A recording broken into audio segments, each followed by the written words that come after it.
नमस्कार, प्रणाम, का हाल बा। और हमार बहुत ही प्यारा आप लोग के बीच में ठीक गाना आए वाला बा और रउआ लोग देखी ओकरा के ढेर सारा प्यार दी। और कुछ शूटिंग के मेकिंग बा और शूटिंग के पीछे का होखेला, हमनी के कितना मेहनत करल जाला इहो रउआ लोग देखी।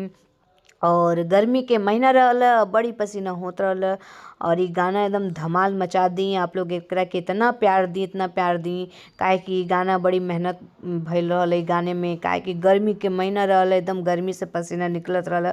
कूलर चलत रहल फिर भी कूलर के हवा लगबे ना करत रहल। यह लाडो जी डांस करत बाड़ा यार, हम कमर झटका झटका के डांस कर रहल बानी।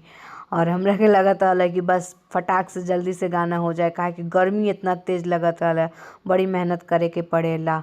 और हमनी की डांस देख ली कैसन लागत बा, जरूर बताई कि गाना आप लोग के कैसन लागल, कमेंट बॉक्स में जरूर दी। और इ हमार डायरेक्टर सर बाड़े जोन कैमरा चला रहल बाड़े। और कबो कबो का होला कि डायरेक्टर सर कभी कभी कैमरा मैन भी बन जाला, काहे कि जोन शॉट चाहे के रहेला उ शॉट ना मिलेला तो सर लोग अपने हाथ में कैमरा ले लेवेला।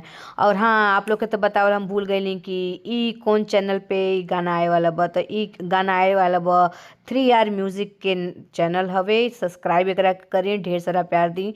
3R म्यूजिक यूट्यूब चैनल हवे, एकरा पे जाई और देखी वीडियो और ढेर सारा प्यार दी। कमेंट बॉक्स में लिखी कि कैसन गाना आप लोग के लगल और कैसन गाना आप लोग देखल पसंद करब, कि हमार गाना कैसन आप लोग के लगेला और आप लोग के कैसन गाना चाहिए इहो लिख के बताई। और यार देखी मास्टर जी हमरा के डांस सिखा रहल बाड़े, बड़ा मेहनत करे के पड़ेला। इ हमार सोनू दादा होखेन जो हमनी के डांस सिखावेले। और कबो कबो कहल जाला कि ना कि मेहनत के पीछे क इतना फल मिलेला। कैमरा के पीछे जब गाना आवेला तो हमनी की शूटिंग करल जाला, आप लोग के लागत हो कि बस फटाक से नाच लो, बट इतना मेहनत करे के पड़ेला, बाप रे बाप, हद हो जाला। काहे कि कैमरा के पीछे यो कुल सच्चाई होखेला, सब मेहनत करेला। कैमरा दादा, डीओपी, हमारे डायरेक्टर सर, आर्टिस्ट, स्पोर्ट दादा, ड्रेस दादा, हेयर मेकअप, सब मेहनत करत रहेला। तो देखा गाना कितना अच्छा लगत बा।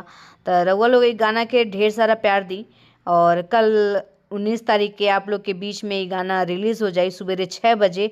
तो रउआ लोग हमरा के कमेंट बॉक्स में जरूर बताएं कि गाना कैसन लगल। और हम हमेशा कोशिश करब कि आप लोग के अच्छा अच्छा हम वीडियो दिखात रही, अपने शूटिंग के आप लोग के अपडेट देते रही। और यह देखा मास्टर जी डांस करत बाड़ा, इन्हीं के हमनी के देख देख के सीखल जाला और डांस कर जा देखल जा। और हम पीछे डांस करत बानी और मास्टर जी डांस करत बाड़ा। तो भाई सब चीज़ में कला होवेला, सब चीज़ कला सीखे के पड़ेला। तो रउआ लोग ऐसे ढेर सारा प्यार दी। और हम फिर से बोल देत बानी, यूट्यूब पे जाई, 3R म्यूजिक के सब्सक्राइब करी।